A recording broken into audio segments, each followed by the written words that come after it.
Hey, we're live. Okay, great. Well, welcome everybody. Thanks for joining us to help ConnectEd think through a dilemma related to their improvement work. We're really excited to have Tom here to share his team's progress and pose a dilemma for us to discuss. So, wanted just to give a very quick overview of the protocol that we're going to be using, and then we're going to let Tom take it away. So if the slide folks could go to the next slide, that would be great. So we're going to use this protocol, which we're going to have a 10-minute presentation from Tom. We'll have about 5 minutes to ask clarifying questions and 7 minutes for probing questions about his dilemma. Then we'll have about 15 minutes to engage in a discussion where we offer celebrations, warm feedback, and also ideas and suggestions that he might consider to move his team's work forward. And then, Tom, you'll rejoin and have 3 minutes to reflect at the end about next steps, things you're hearing. And during this part, it would be great if you could actually identify a couple very concrete next steps that you would like to take, because then we can follow up with you about how those go later on. And then we'll take some time to debrief as a group and close the loop and share any takeaways before we go. So we've got a few norms that we're going to be using to guide our conversation. One is hard on the content, soft on the people. So we thank Tom for being vulnerable and sharing his work and his team's dilemma. We're going to be soft on Tom and really hopefully also push his thinking. We're going to do our best to be kind, helpful, and specific with our feedback, knowing the more specific we can be, the more helpful it's going to be to Tom and his team. And we're also going to be doing our best to share the air and really make sure that we're hearing from all voices in the room. So if you tend to be somebody who talks quite a bit, we'll encourage you to step back a little bit. And if you tend to be on the shyer side, we're going to encourage you to step up. And also feel free to invite others in. So if there's a perspective you're missing that you'd like to hear from, please say, hey, Daisy, what do you think? I'd love to hear what you think about this. And just a heads up, I'm going to be a very active facilitator because these online conversations can feel a little wonky at points, and so I am going to be calling on particular people. We're going to be doing whips where everybody is contributing, so just be aware that if you're in the room, you are fair game, and I'm going to be calling on you at various moments, but I'll try to give you a heads up. All right, so with that, and if you are joining us from the G+ community, we're really excited to have you here. Know that if you want to chat in questions, there is a Q&A box in the G+ window. You can just hit on that, type in your questions or any comments, and Ryan, our tech guy, for this session will do his best to feed those into the chat stream so that we can address those questions and feedback as well. Finally, last thing, if you have any other thoughts or things that you want to contribute, we do have a note page. So please feel free to click on that link. It's going to be entered into the chat box again any moment, and you can click on that and leave any feedback, thoughts for Tom. So without further ado, let's go ahead and turn it over to Tom to tell us about his work and frame a dilemma for us to discuss. Great, thanks, Stacey. So certainly want to frame that very much thinking about this as ConnectEd's work. We have our full staff listening in as part of staff meeting as well, and invite Kira, who has certainly been a great thought partner for me, to chime in if I'm being unclear or whatever she would like to help clarify. So for those of you that might not have a lot of context about us, we're an external support provider around linked learning. And I would say, you know, one of the challenges, like our challenges, is kind of directly linked to our position in the work. And so through the NIC, through the College Career Civic Readiness NIC, we've been supporting. We started out supporting 2 teams, but we added a 3rd team after the first retreat because that work was clearly aligned with what that team was doing. So Ryan, you can go ahead and pull up the 3 teams. So in Oakland, we have the alternative education team, Oakland Unified, the director, some of the coaches, and they're adding a teacher, folks who are leading professional development across the alt-ed high schools in Oakland Unified. From Pasadena, we have a team from John Muir High School, a comprehensive high school, and their team is composed of primarily their administration, an assistant principal who's leading it, but also bringing in their instructional leadership team and some department leads. And at the next retreat are hoping to bring some district coaches who are involved in the work.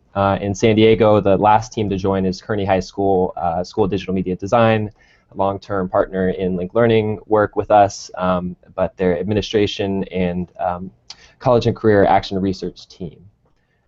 And I would say that the general premise that people were interested in was this idea that, you know, Carnegie's improvement science methods are awesome, and I'm glad to have Dr. Mejia and some Carnegie experts on the phone with us today. But they might be inaccessible either monetarily or, you know, bandwidth-wise, or just, you know, exposure. And so I think that the thing that all three of our teams were excited about was joining to learn more about improvement science and kind of how it might be useful for their efforts. All right, next slide. So just really quickly, just to give you a sense of what the aims are, we're not going to spend a lot of time on this, but the alt-ed team is primarily looking at how they're supporting collaborative PD across their schools, looking for evidence of student writing competencies, and so that, you know, by the end of this PD cycle, the end of the school year, that's what they're hoping to see. MUIR is focusing on their senior research papers, so it's a school-wide effort where primarily the English and History departments in senior year, but the entire school is thinking about how they support students writing high-quality research papers upon graduation. And the DMD team is focusing on, through their, the last bullet there, through their senior defense and the work that happens in the 4 years leading up to the senior defense, where do students' college and career goals live in that, and how is that aligned with the work that they're doing? All right, next slide. So we've been very interested in trying to be as thoughtful and improvement-oriented ourselves, and so we polled all of our team members who've been coming to the retreats and that we've been working with closely. There are probably about 8 people total that could have responded to this, although a few of those have only been tangentially involved. So I'd say 6 of the 8 gives you a sense of the people who we've been working most closely with. And just a couple points to highlight, if you look at the bullets at the bottom. 6 of the 6, everybody who came, who's been coming, says that it's been incredibly important to have this time with their team to focus on a particular problem. Almost everyone said learning about the improvement science methodology is really important, and almost everyone said kind of being able to apply those tools to their specific problem has been really important. I just want to highlight one thing before we move on. If you could go back for 1 second. Nobody said networking across organizations with other teams has been incredibly helpful yet, and I just wanted to flag that as that's kind of where the direction of this presentation is going. All right, next slide. So when we engaged initially with Stacy and Ryan and the folks at the GSE, this was how we framed our dilemma, and I think I want to name it because I think it shows, like, we're struggling with this idea, and I really appreciate Kelly from New Tech, who essentially framed this with our own check-in led by Daisy in a consultancy last week of, you know, what this challenge of external organizations, external support providers, supporting busy practitioners trying to do the best they can in their context. And I think we wanted to be most useful for them, and we also wanted to be useful in driving their work forward while not asking for things that weren't necessary or were essentially work for us, that was helping us understand the context but wasn't necessarily helping them with their improvement. So I'll talk about a couple things that have been working as a result of our engagement with these teams. If you go to the next slide. I would say absolutely the thing that has been working, people, you know, I think it was said lovingly or jokingly that Ben Daly has been the data fairy for High Tech High's improvement science efforts. And you know, I think certainly that's something that we've been getting resoundingly from our teams. Like our time that we can spend in the, you know, perspective that we can provide in collecting and synthesizing that data for improvement, and also facilitating the analysis with the teams has been really, really appreciated. And there's another image here about the work that we do in our team, the learning and teaching team at ConnectEd, around an ICAP survey, a baseline survey for school redesign. And I flagged this because it represents an incredible amount of time on our end to not only administer the survey, collect the results, synthesize it, but then also to facilitate the analysis and to help the team think through next steps. So I would say that's a key role that I think we're being useful around. Next slide. Okay, so the other part is just helping to hold the facilitative focus, and I think the question that we asked in the survey is, like, if the improvement science, if support from High Tech High and ConnectEd went away today, would you continue with this? And I think the next graph helps show a bit of that. But it's kind of in the middle, a little bit on the positive side. But I think people have said that it's helpful to have this external facilitator be a part of the improvement efforts. And there's a couple quotes there, I think, just around it helps us make sure we know that we're going to follow through with this. That without that external support, providing facilitation and focus, we might not necessarily be doing that as in a timely as a way. Okay, so the next couple slides are going to frame our consultancy question, our dilemma question. I think one thing that's been really hard for us to think about through this pilot is just that the idea of embracing the wisdom of the crowds. And I think part of this was on how it was framed. So I would take responsibility in how it was framed on our end and who we invited, but we really wanted to prioritize the teams could pick their problem of practice that was most resonant and most important to their context. And if they didn't necessarily see that problem located in the driver diagram for the College and Career and Civic Readiness kind of collaborative effort, that was okay, that it was about learning the methodology. The next quote, though, I think kind of, and this is from our survey, that they liked it. They liked what it meant for their own aim and the progress that they've seen. But what remains unclear is how we will develop the network improvement community, where we learn and build on other schools' work with improvement science. And I want to be really clear that I don't, High Tech High GSE plays a role as a hub. But this isn't their responsibility. But I think this is ultimately the collective effort, or the kind of the reason why I buy into the premise of a NIC in the first place. And Kelly even named it. She said that in the last check-in. She's like, yeah, people just refer to that High Tech High thing. And we hear that a lot, too, in our context, or when we're talking with people on the teams and at the schools who maybe haven't been coming to the retreats. But it's not necessarily a clear understanding of like what this thing is or what it is that we're participating in together. And then the last thing to flag is this kind of this dissonance between contexts. And so that core principle, variation matters a lot, and how things work or don't work in different contexts is really important. But there's a quote that came from our survey that I think is really interesting. The person said, with all the focus on data, and this came right after the last retreat, with all the focus on data, why is it so hard to find and collect data in blank school district? Frustrating we don't have more to use and look at. Frustrating that the charters are so much more capable of collecting useful data.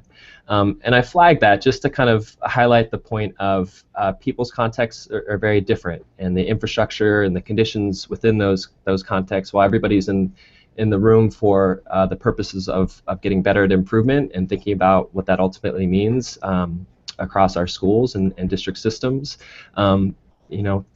What that means for a district leader in a school district might be very different than a principal in a single school charter and a CMO.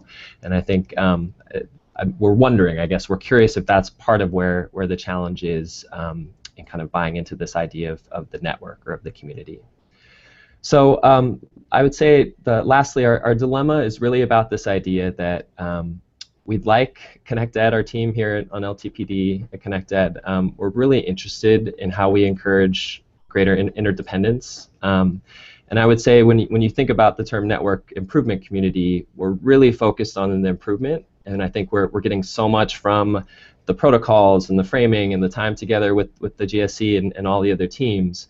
But what's not clear is how we're moving forward as a community or as a network of folks trying to improve around common aims. And so, we certainly feel a responsibility that this is our work at ConnectEd as the people with the luxury of being outside of the system, but still being hopefully helpful to the system. We're really wondering like how we can be more helpful or intentional in promoting that sense of shared work. Fantastic. That was a model 10-minute presentation. Well done, Tom. Okay, great. So we're going to move now into clarifying questions. Actually, previous slide. And these are questions, we'll have about 5 minutes for these, and these are questions really just to help us better understand Tom's dilemma, the context from which he's speaking, and they're things that have brief factual answers that Tom literally shouldn't even have to pause before responding to. So a great example of a clarifying question is, how many students did you try this change idea with? So why don't we take just 30 seconds or so, collect our questions, and if people could chat those directly into the chat box, that would be great. And as I see them emerging, I will call on you to voice your question. So let's take a beat, collect our questions, and just start chatting them in.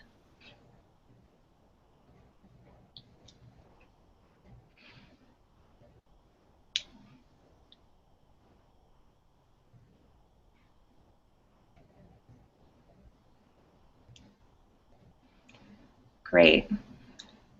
And as questions continue to roll in, please just keep chatting them in, but I'm going to let Eva kick it off with her question. So Eva, if you could unmute yourself and ask your question, that would be great. I didn't know I was muted. Can you hear me? Yep, we can. Okay, I don't think I was muted. How often these folks that you said from Kearney, from Oakland, and from Muir, how often do they see each other or talk to each other? Yeah, so through Link Learning, there are opportunities to connect. Around common drivers, I'm not sure, and it would really kind of depend on funding sources. So if they're sharing a particular grant or contract, much more so than if they're not. Otherwise, it might be accidentally or tangentially, if at all. Do you bring them together? Not directly, no. Okay. Great. Leandra, go ahead and Hi. unmute yourself. Sorry if most people already know this, but how long have your schools been part of this network or doing improvement work in general? Part of the network since September, I guess, or the first convening in October. Doing improvement work, I would say range. I would say some folks came into it with a better understanding or have been more exposed to improvement science and Carnegie's work than others. Others have been using like action research as a way to engage in improvement efforts, but pretty new across the board. One slide I took out was kind of how the terminology and understanding of the concepts has evolved over time, and it started from not very aware to really comfortable and clear about that. Great. And just to clarify on Eva's question, do the teams, the 3 teams that you're working with, do they only see each other at the events that are hosted through the NIC? Okay, yes. Great. All right, Scott, your question. Oh, and you're muted, I believe. That's okay, I just unmuted myself. When you're talking about the problem being there's not enough interdependence among NIC participants, you're talking on-site or like across the sites, and how are they communicating with each other either on-site or across the sites? Yeah, I guess so. So maybe it seems like something I haven't clarified one thing that part of this dilemma, I think, is all of our dilemma. And so when I say the NIC participants, I'm actually referring to all of the 6 organizations and all of the teams that are participating from those organizations. So how are we working smarter around this idea of college access or career development or civic readiness? I don't know if that answered your question. Sorry. Do you have a follow-up, Scott, or did that get at it? Well, I mean, like, are they doing like Google meetings? Are they emailing each other, or are they just kind of like forgetting each other exists between the times? So there's no interaction between the Pasadena team, the Oakland team, and the San Diego team. There's tons of interaction within those teams. So within their respective improvement efforts at their sites or in their organizations, yes. Across the 3, not at all. Okay, thank you. Great. Kira, how about your question? So it seems like collecting and using data has been successful, and so I was thinking about whether there have been times where you have generated artifacts or collected data in one particular context that could have been helpful or that was helpful in another context. Well, I don't know if it was necessarily something that. So I would say for our 3 teams, no. I would say one thing that came up in the last retreat was I think it happened at the foosball tournament, where Ben was talking with a couple of the Oakland coaches about some work that High Tech High was doing around, I believe it was tardies, and some data that was being collected and what was being done with that data. And I feel like that was something that the Oakland team was really, really interested in, because it resonated with some problems that they were struggling with or really trying to think through in their respective sites. And so it was this moment of like, oh wow, like we would love to learn from what you're doing around this issue, and what the data that you're collecting and how you're using that data. But it was almost accidental as opposed to, you know, built into what it is that we're doing together. Great. And that might actually answer part of Daisy's question, but Daisy, go ahead and pose your question. Sure, I actually think it does. Are there any other incidences where something was shared that sparked, like, oh, we need to be focusing on this more? The communication of ideas. Yeah, I would say the DMD team especially has been really interested in what some of the other teams are doing. I know the new tech teams with their focus around college and career planning, and possibly I think it's aligned actually with a few of the organizational teams. But that was something that I wasn't actually sure I could even hold well, or communicate to our team. I just said like, oh, well, you know, there's some other teams actually really focused on a very similar aim, and that's about all I could give them. Great. So we have last clarifying question from Eva. Well, it sounds like we've solved this one. I heard foosball and it was documented. I think we're done with this one. That's what's in the chat.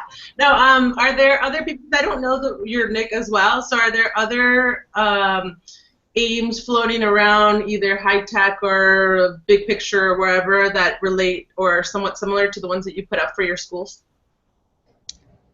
Yeah, I think the answer is well, partially I don't know. I think for Oakland and Muir, I would say no. That's my guess. I don't think anyone's explicitly focused on writing competencies or research papers across a staff, but I'm not entirely positive. Cool. Thanks. Great. Thanks, Tom. Okay, so we can go ahead and move into probing questions at this point, and those are questions where we can really kind of dig into Tom's thinking a little bit more. The one caveat about these is that they should not be advice in disguise. So sometimes we like to sneak in questions that are like, have you thought about, that are really just suggestions or ideas, and we're going to hold off on those because the discussion portion will be coming soon.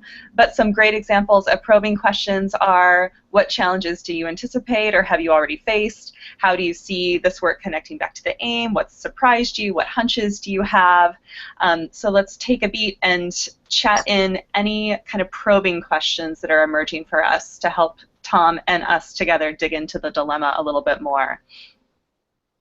And again, the dilemma is, what's the role of support providers to encourage interdependence among NIC participants? So we're really gearing towards that interdependence and ways to nurture it.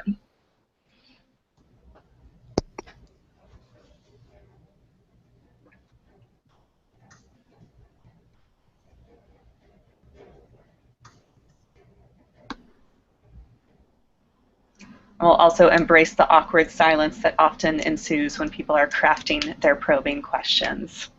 Just part of the process. All right, but Scott has saved us, and so Scott, go ahead and unmute, and you can ask yours while other people chat theirs in. So are your team members really wanting to increase interdependence, or do they feel it's just kind of a side effect of doing this work? Yeah, I think to me, that's the question that we really struggle with. So I would say no. I would say if they can get better at their problems and improve the situation in their context, they would get everything out of this that they were hoping to get. I guess part of the premise of this question is, you know, together we're smarter, and we don't know what we've never experienced or seen. If we can learn new examples or new ways of thinking about improvement efforts from other folks, you know, so I guess that's part of the challenge, right? If you don't see where the interdependence lives or where there is the shared community, then it wouldn't be worth it to the teams that are participating. Great. And Eva has a great question, which I don't think at all is advice in disguise. So Eva, go ahead and pose your question. I think it's similar off of that, but maybe I'll ask a build-up of, you have a sense of what would be ideal interdependence, or do you have like a vision? Maybe they don't see it, but do you see something? Is there something you'd like? Yeah, I'm not sure. I think, you know, I recently had a conversation with a friend of mine, a former colleague, and he's running a NIC or help part of leading a NIC around the use of project-based learning AP curriculum. And I was talking to him about how he was kind of structuring it, how he was setting it up, and then he mentioned that he had 5 researchers from SRI that were playing a pivotal role in the collection and the process. And it made me realize, and I was just like, wow, that's so lucky. That's amazing that you have this team of folks to kind of gather and offer back like really clear and reliable data for you then to act upon. And so I think there's something there, I think, in our role, or the way we'd like to be useful for folks. We certainly don't have that level of capacity, but we do see ourselves as having more capacity to do the data collection and the facilitative work than probably our practitioner participants do with everything else on their plate. And so I think part of the premise is how are we maybe leveraging interdependence as a way to kind of build that collective wisdom and/or a set of collective practices. Thank you. Great. And Daisy has a question. Yeah, so do you feel like the sites are seeking new ideas to try, or is the focus from them more about like how can we be collaborating with the other members of the NIC in developing new ideas to try? Do you have a sense of what the focus is? Yeah, I don't think it's the latter. I think to Scott's question, it's folks aren't necessarily showing up to say like, how are we more interdependent with these other organizations that we never talk to and have no idea necessarily who they are or what they do. But they are very interested in like, has anyone tried this before? What did they do, right? What went well? What didn't go well? And I think that's kind of the thought behind our plea for interdependence. I don't know if that answers it. Great. And we have Michael with a question. Go ahead and unmute yourself, Michael.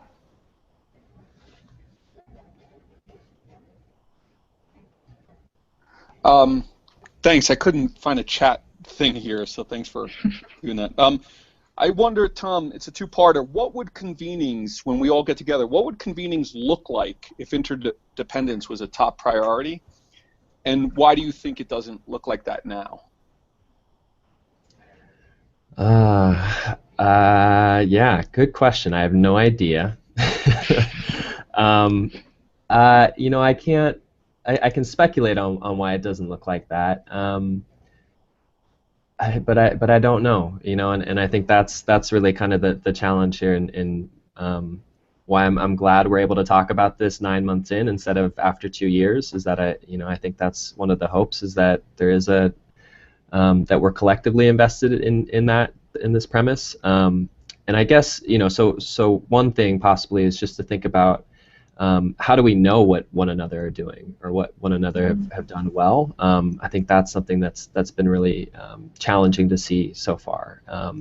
And even talking to some of the folks at High Tech High and otherwise who've been doing, you know, going through cycles, PDSAs, and doing improvement science work for a while, knowing that their process looks different. And so, you know, I think we've heard from a lot of folks on our teams that like, oh, we're not doing the process right. Like, did we get the steps right? And I think I don't think that's been the intention by any means, but it's really just trying to provide a way into an understanding of the application of the process or the tools. But it's really, I don't know. So I guess kind of what I'm trying to get at there is there's the sense of doing it right and doing it wrong, as opposed to what are we doing together, or what are we doing that's similar where we can learn best from one another. Great. And as Eva said, great job at giving Tom's question back to him in disguise, Michael. Well done. All right, so we have a question from Scott, and then Gabby, and from Ryan. Go ahead, Now, Scott. When you said they found the value of like working with across the teams at 0 to 6, like no one really saw that as valuable.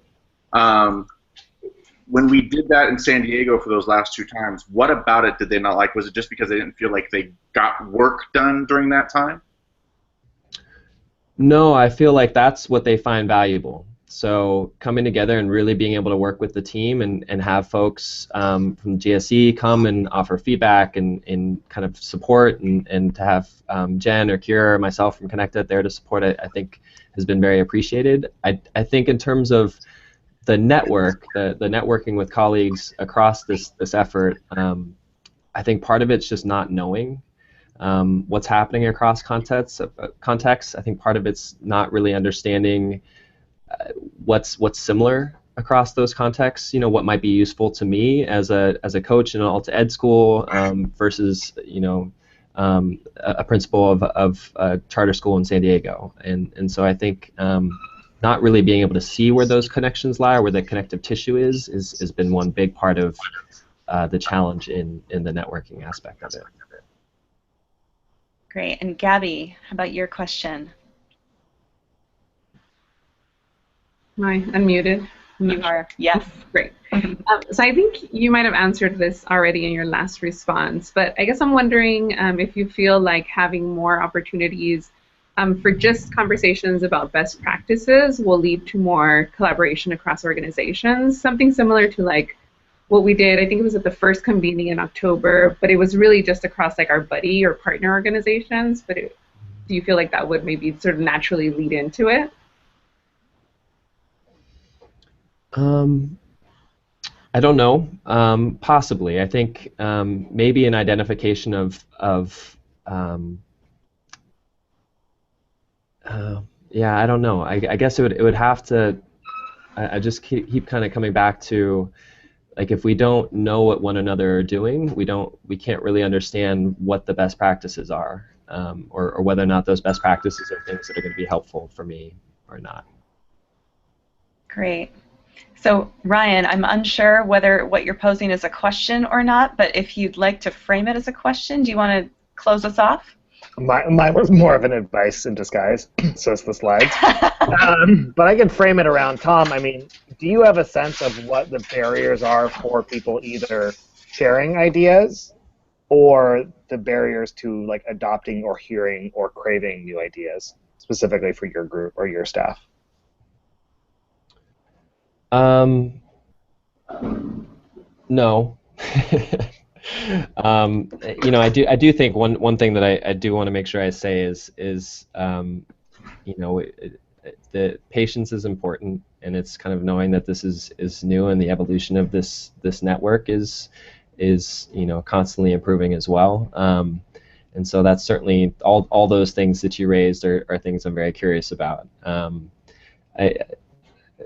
Yeah, I mean beyond that, I certainly don't think there's a barrier to learning about new ideas. I think there's a barrier to being able to see what the improvement efforts are, and you know, like, how do we actually unpack the you know, maybe like 50 PDSAs that are happening across the teams coming from the 6 organizations, to see what people are trying and learning, and trying to improve and learning as a result from those improvements.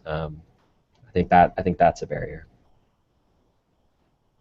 Great. Okay, that's a perfect transition into feedback. So we're going to move into the discussion portion. So we're going to take about 15 minutes to start with warm feedback. So we're going to start with celebrations, kind of things we can celebrate about. It could be, in this case, involvement in the network, Tom's thinking, just anything that we've heard.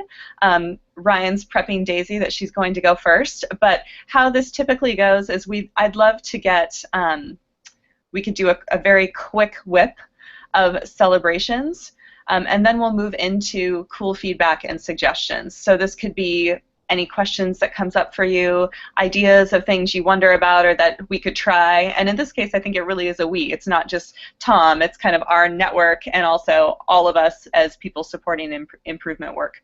So we'll go Daisy, Eva, Gabby, and John, and Kira, and so on for just a very quick round of celebrations. And feel free, if somebody has gotten your celebration, to just say, ditto, that's cool too. All right, so Daisy, can you kick us off? Sure. So Tom, I love that you're that he's bringing this idea of how we're collaborating across the NIC and the different organizations. I think there is always such a thirst from practitioners around what are some new ideas that I can try and what's going well at other sites. And so being able to start to think about how we are supporting that is great. And Eva, you're up. Have lots of strengths. I like that you listed some strengths and some things that people are valuing in the network, so it gives us a sense of who they are. I love that you're surveying people. I don't know if that's just Tom or other people, but you care about, you know, we call it network health, so you care about what they think right off the bat. Sometimes people leave that till they've got something going. I like that they're asking about the value of the NIC and they're questioning it, so it's not just coming from you. Like, I think that's a strength. I agree with you and appreciate about what you said about that this is hard and that to be patient and that you know, it's not going to happen right away. And the last thing is, I really hear a thoughtful and you being really thoughtful and very respectful about educators and their time, and that's super awesome. Great. How about you, Gabby? Yeah, similar. I love that the organizations are actually not just, I mean, they already find things helpful, but they're actually trying to push themselves and thinking about, well, what are we collaborating back to the NIC versus just saying, I'm going to take this and I'm going to utilize this space, but I'm not really giving anything to the larger community. So I think that that's really great. And I also want to celebrate Tom and the organization's work around making sure that things are relevant to each of the school districts. I know for us, like, it was a little difficult, and we still struggle with thinking about, like, how does our aim fit in with the NIC, and is it okay for us to really just be focusing on this one thing that's like SSR? It doesn't really feel like it's super connected to even our own aim, and so really, like, being reflective and mindful of, like, the fact that really the pieces do go together, and it's important to think about our own context. Great. And John, you are welcome to share a celebration if you'd like, and then we'll go to Kira, Leandra, Michael, and Scott.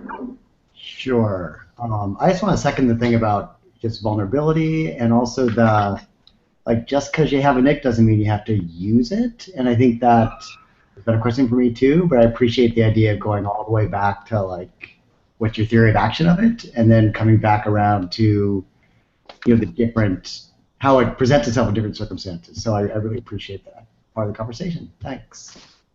Great. Kira? And I know you're part of the ConnectEd team, so you can also feel free to pass if you want to just be more of a collector of ideas. That's fine. I'll just say really quickly that I appreciate, Tom, your eloquence and how you spoke about you know, what we've been working on, and yeah, just how thoughtful you are about the clients that we have and the teams that we're working with. It's always a pleasure to collaborate with you. Great. Leandra, you're up. Yeah, my thought was on the slides you had a lot of really honest commentary and feedback from your team, so I thought it was pretty impressive that you have a culture where someone can say, hey, I'm not a charter school, I don't have all this data, you know, and trust that you'll take that and act on it, you know, and you just kind of have that relationship where you can kind of share that information. So I thought that was really cool. Great. And Michael, and then Scott. I would ditto the giving of that survey to assess network health, and not something that I have done. So that was a big positive. And adding a team since this has started, I think, is another positive. All right, and Scott.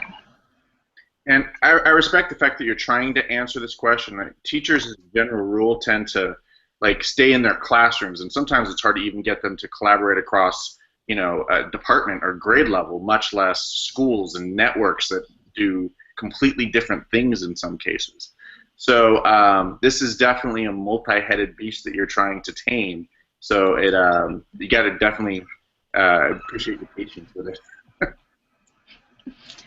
All right, great. So at this point, I would love to move us more into kind of suggestions, ideas, wonderings that are emerging for us. It would be awesome if people could just kind of like jot down if you want to talk, just put your name into the chat or put what you'd like to contribute. But I'm also just going to start calling on people. And I'm going to actually start with Eva because she's been active in the chat and gave us a challenge of just wait till I get to the critical feedback. So I'm going to let her start us off. And then I would love next to go to Michael and then Gabby. So just as a lineup, Eva, Michael, and Gabby, and we'll go from there. Awesome. That's what you get for being a smart aleck. Anyway, so what I said.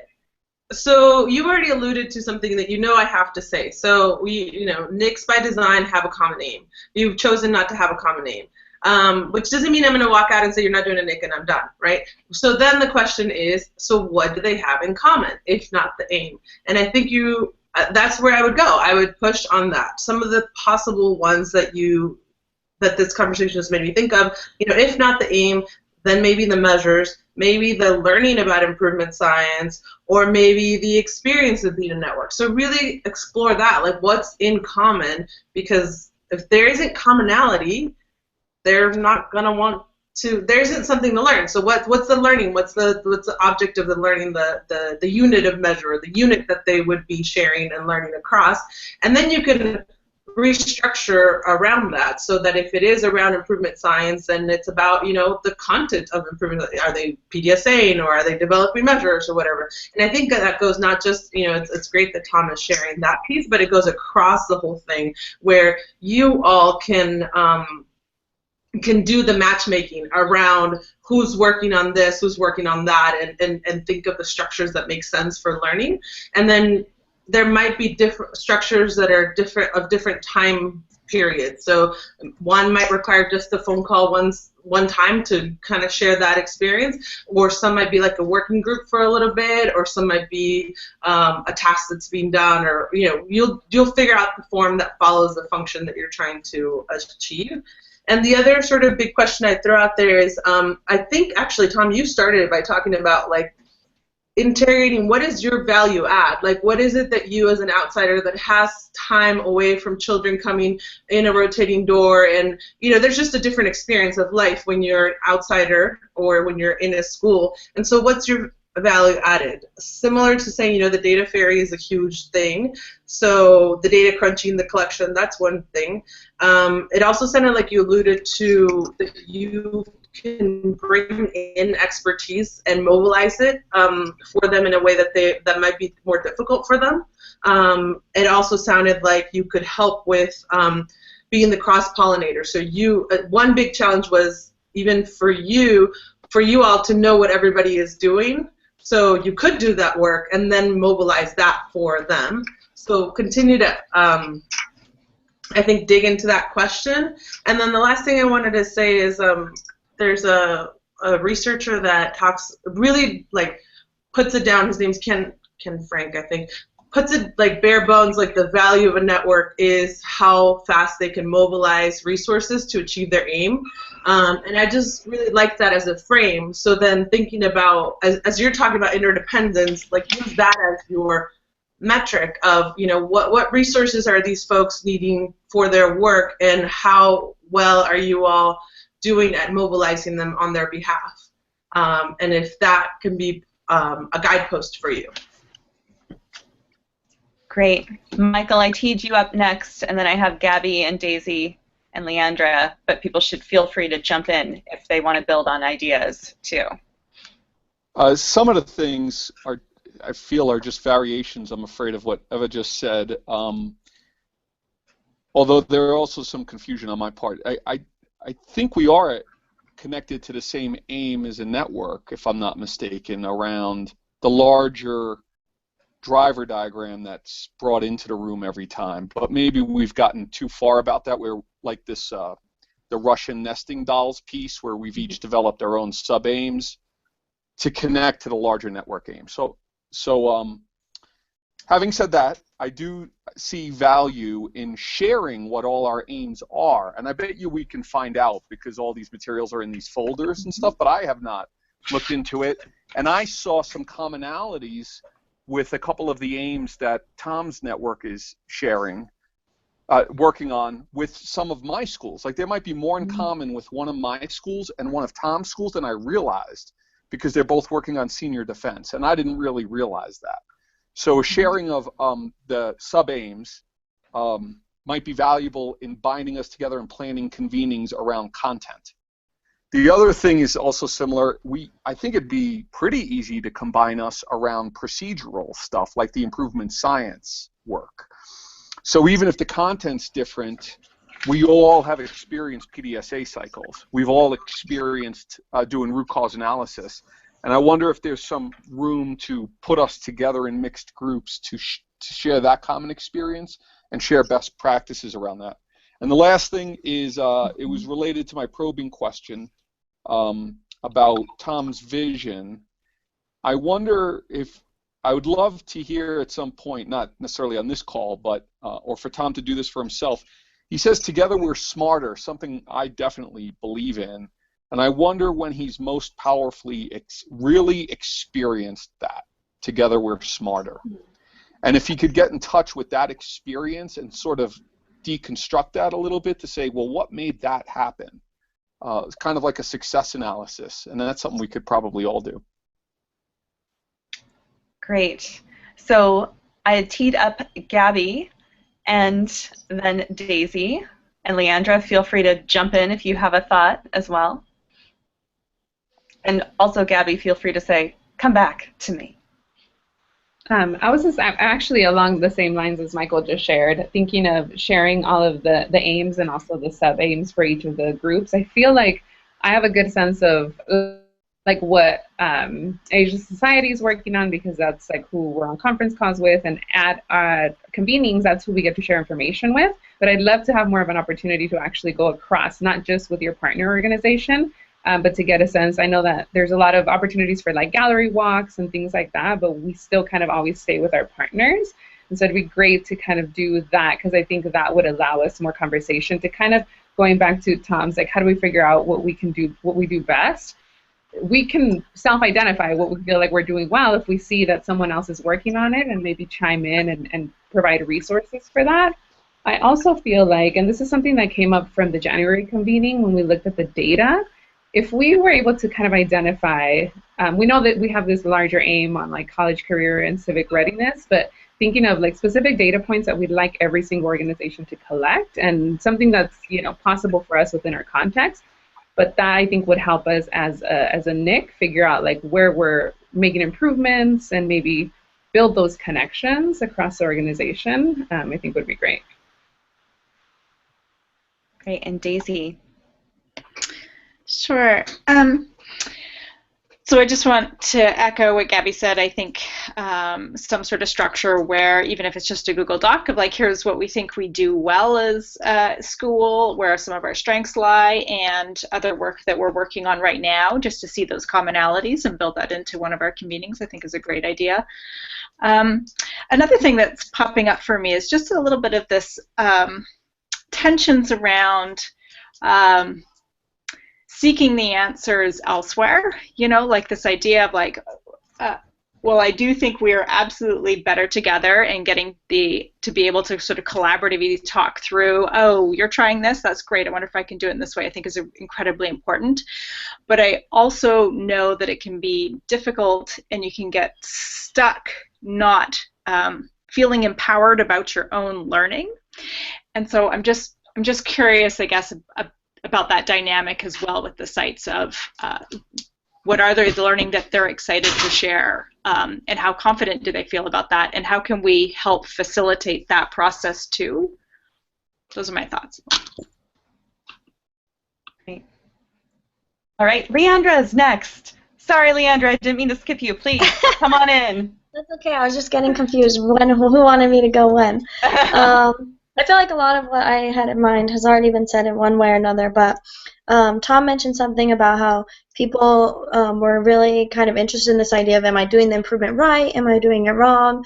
And so kind of as Eva and I think a couple of other people have already said, is to kind of meet people there and say, like, okay, hey, we use a driver diagram in this interesting way. Maybe other teams say, oh, hey, I hadn't thought of that. Maybe that can help for our group too, right? And centering around the improvement, which a couple of people have said. The other thing I was thinking as far as the content is maybe it would be possible to link up content based on other people in the college career and civic readiness NIC. So look outside your own network and say, oh, actually, there's this group at High Tech High who's also working on a similar project, and maybe get them in touch with those people. So even if it's not your network, just so people have that, you can start to think like, oh, there are people out there, outside of your network, but within the greater space. That can be helpful as far as the content. So that maybe that would be one way to start kind of having those network interactions. Those were pretty much my ideas. Great. And then we haven't heard from Kira, Scott, or John in the discussion portion, so I'd love to invite either of you three to jump on in, or feel free to pass. One thing that I think might be useful, is really concrete, is prior to going to San Diego this time, if people kind of make a quick list of things that they really feel that they're experts in, even if it's not necessarily connected to this work, sometimes just knowing that someone is an expert at integrating technology into the classroom, or just any of those caveats that people are really great at, sometimes you just see something, you're like, I want to know how you did that, I want to know how you got better. And if they see that amongst all the people in the group, you might have some places where they want to make the crossover a little bit more. So that might be helpful in getting them to talk with each other with a little more enthusiasm. Fantastic. All right, and John is okay for now. Kira, did you want to jump in with anything? Yeah, I guess I was kind of thinking along the same lines as what was just mentioned, thinking about, Tom had mentioned the connective tissue between contexts, and identifying that sort of connective tissue, or having the different teams identify that, which made me think about they're sort of identifying the things that are context independent, or independent of their particular context, and maybe sort of living in that space allows people to figure out what their expertise are and where some interdependence can be generated, without it being kind of mired down by the structures and the systemic stuff that are connected to our particular school contexts. I don't really know if I have a sort of a specific example of what that could look like, but I guess one way of thinking about that is just what Scott mentioned, just thinking about, like, well, where do we have expertise, or where are our kind of like aims connected and not necessarily kind of like held to a particular school context. Can I follow up? Yes, please. I thought I was really intrigued. I'm glad you brought it up. I saw it in the chat box. So I'm intrigued by this idea that the context can be a way for them to see connections, and I'm wondering if there's an obvious, like, oh, we're charter schools, but I also wondered if, like, sharing their exploration of their problems and then having them bring it together might light up some connections. So, for example, they might be working on different problems, but the barriers to the problem, their root causes, which was actually one of the things my improvement had. I couldn't help to wonder about what root cause analysis you did towards those aims. But if they find some common causes to their problems, even though they're working on different problems or different aims, they might have common barriers and that are not obvious. You're working on writing, I'm working on math, and then it turns out, oh, it all comes down to an issue around vocabulary, and so there might be some connections there, or even stuck points where it's like, oh, look at that, it seems like this area is really hard for us to unpack. Great. Okay. Well, on that note, we're going to bring Tom back in so that Tom gets to share whatever kind of you've heard things you're taking away from the discussion, and if possible, to share a couple concrete next steps that either you would like to take or that you would like us to take as a NIC together. I think that both are fair game. So Tom, we'll give you a couple minutes just to share your thoughts. Great. Yeah, thank you for that opening. I feel like a lot of this is collective next step, possibly. So I really appreciate. So Michael, something you said, like when have I experienced Together We're Smarter? I certainly feel like this is a really clear example of that. I feel kind of us coming together and figuring out, are we a NIC or not? And if so, like, what is it going to take for us to actually have something in common that we're actually collectively moving around? I think, Gabby, you said, like you appreciated that there was a focus on like what's relevant to the districts and or the teams, our teams that are participating. And I think one thing that kind of I heard through Daisy and Scott and Kira was this idea of expertise around the aims or the sub-aims that they're most interested in, and being able to get some of that perspective about things that there's certainly plenty of research base for or examples to learn from, but may or may not actually live within the teams, within the experience of the teams who are participating. And then the last thing, I think Dr. Mejia pushed my thinking a little bit when she was saying what's our value add. So as an external support organization, what is it that we're doing? And I think where I was pushed was in this notion of personally, our team at ConnectEd can do more as cross-pollinators, and so nothing has stopped me from going into other people's folders and looking at everyone's aims and sub-aims. Nothing has stopped me from doing my own little mini research project of really trying to understand where the connective tissue is, whether it's in the aims, the sub-aims, the barriers. I think all of those things are certainly things that we can bring together. So I would say that would be my clear next step, is thinking about how I could do a better job of better understanding the context and making that available, or the various efforts across the 6 organizations and the teams, and making that more available to our teams. Yeah, I think that's it. I really appreciate all the thinking and just the openness about how we're all struggling with this and thinking how to be most useful for our folks. I would say the last thing I would say is I think the one thing that is in common that I would agree on is that there is this kind of metacognitive process in thinking about improvement science, and I certainly credit Stacy and Ryan and the GSE folks in helping to hold that. I feel like that has been some very clear connective tissue, not only in our partner kind of check-ins and debriefs, but also across the 6 orgs at the retreats. Great.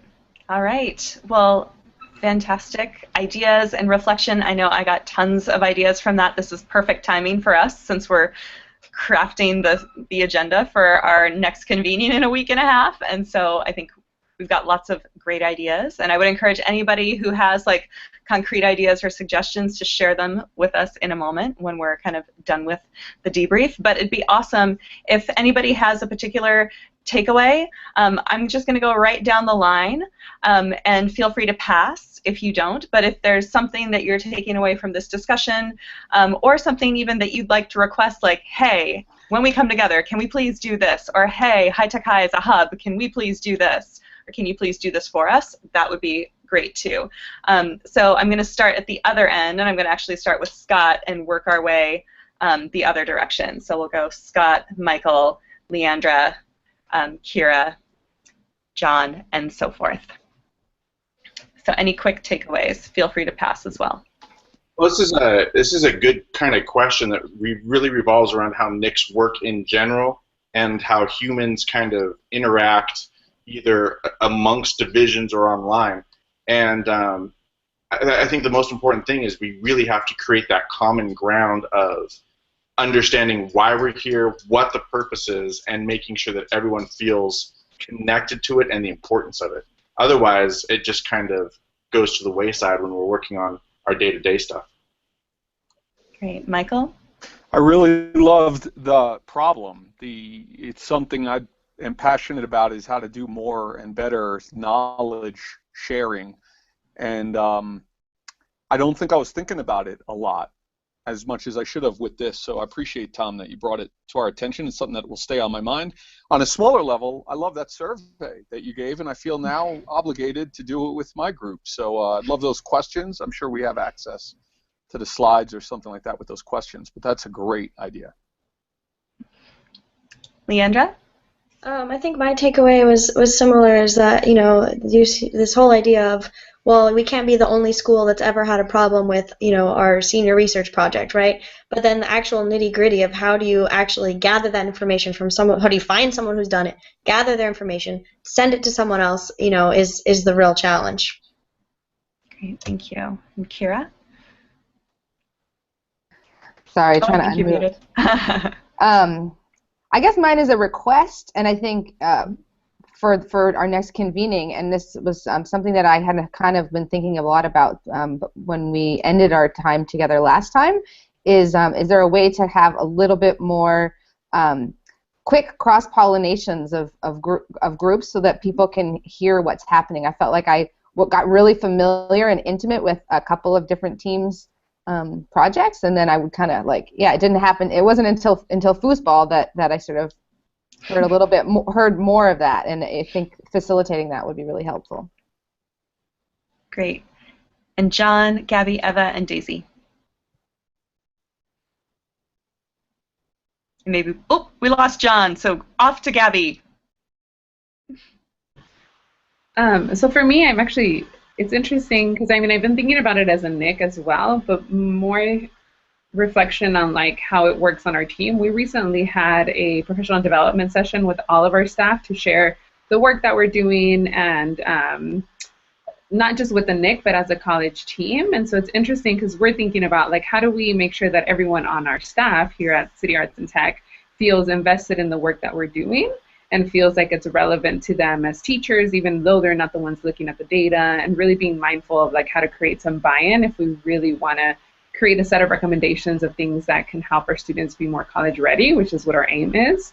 So thinking about that is really useful. And also in thinking about looking at other people's aims, I think it's interesting because there's a lot of stuff that we're working on as a college team and as members of NIC that is not necessarily always the same thing that other organizations are working on, but there might be other teachers, for example with the senior research paper.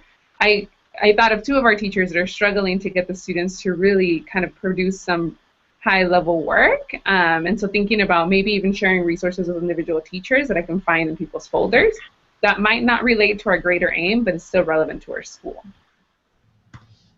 Great. All right, and John, if you have a takeaway and you're back, feel free to share it really quick.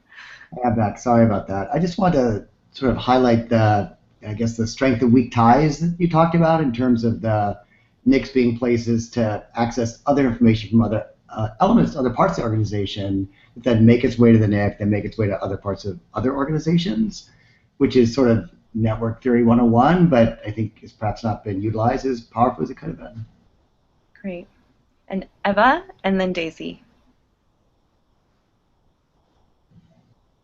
Oh, and Eva, you're muted right now.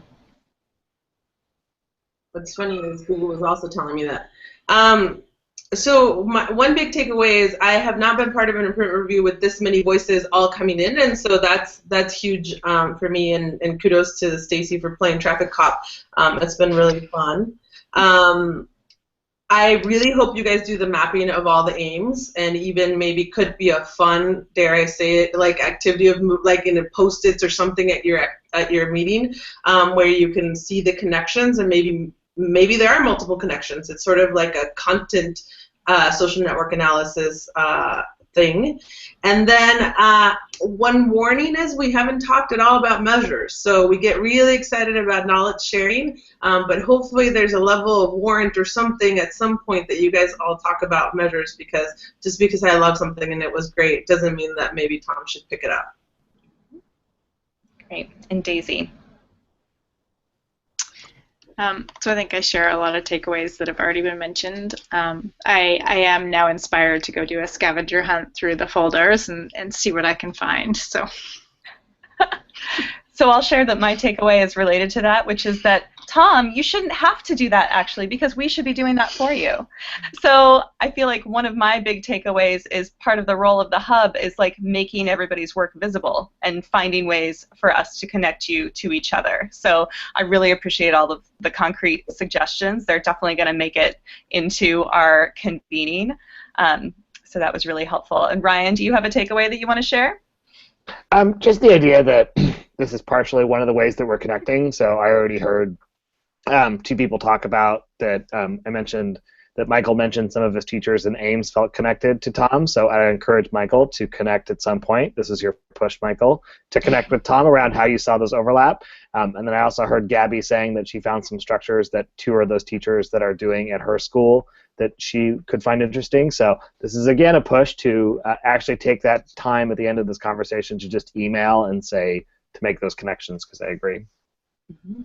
I should stop sharing the slides so people can see me. Hi, everybody. There's Ryan. He's here.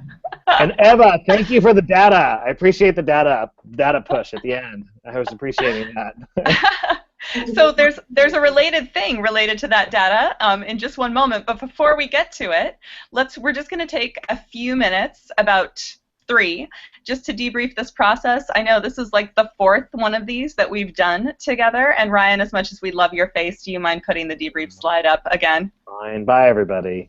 Because our hope in doing these things is that we're constantly improving. The debrief is one way that we keep getting better at these conversations. And so how did this process feel to folks? How did it work this time? We had a lot of voices. How did the question feel? Was it meaty enough for us to really like dig into and feel like we could go places with it? Anybody want to kick us off with the debrief? Not the content of the conversation, but really the process. I just wanted to say that I appreciated having Eva and Leandra here. It was and John. It was great to have some of the outside voices as well on this, so that was wonderful. The debrief itself, I mean, the whole system was a lot smoother this time. It seemed like the tech issues were pretty much gone. There wasn't a lot of the feedback. It just kind of all flowed. It seems like people understand the process much better now. I agree with bringing in some outside voices. I thought that was very effective. And I think we've done that in the past, but for some reason it just seemed right on point more than ever. And I think you were excellent at keeping us focused on the question that Tom brought to the table. There was a second question about context matters and variation in performance and the lack of us being bound together due to the lack of common data. And I think we touched on it just a little bit in our comments, but I'm not sure if we were kept on about that one. But if Tom got the value out of it by us digging into that first question, then that was great. Mm-hmm. Great. Tom, how did this process work for you? Did it feel like the right question? Were we helpful in pushing your thinking? Yeah, I was a little apprehensive possibly about the question being relevant to folks, but I just said it in the chat. I very much echo Daisy and Michael about the guests and especially the expertise that they bring around network improvement communities and just the important reminders for us to not lose sight of. So for me, a great conversation, hopefully useful for all of us. Yep, great. And thank you, Eva, for your active participation in the chats. Eva says she likes the multiple modes of conversation, being able to chat in. I do too. So, all right, great. Well, I want to get us out of here on time. So just one last slide, assuming that maybe Ryan can get the slide to work, which is forecasting forward. Let's see if we can even just put, I'm going to put the link to the slides. Okay, that's okay. I'm going to put the link to the slides in the chat box. If people could open it on their own computers and just look at that last slide, that would be great. Because it's almost like we planned some of the ideas that came out of this, which is so fantastic. So for our convening in a short week and a half, practically, we just sent out the thing with pre-work. I just wanted to highlight a couple important things, one of which was that we're asking each school or each organization, and in the cases of organizations like ConnectEd, where you're working with 3 schools, it'd be awesome if each school could prepare their own. But we're asking each school to prepare a 2-sider kind of progress report. Details of that are in the pre-work email that went out. But we do have a helpful model. Scott already sent us the one from Asia Society. It's really fantastic. So I would encourage people to click on that link and check out the Asia Society model. And please bring at least 20 copies and upload that to your team folders. This was actually one of the ways we wanted to get people together, not just with partner organizations, and really like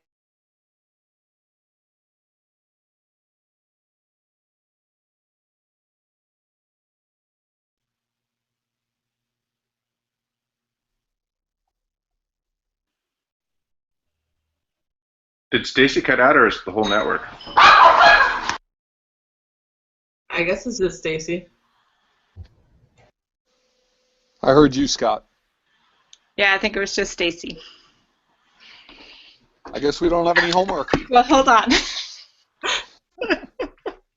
We'll go get her. the next. Hey, Stacy, I think you cut out. Oh, so why don't you take on mine? Here. Oh, okay.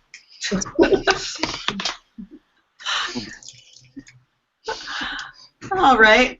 Oh, Scott jinxed us by saying no tech issues.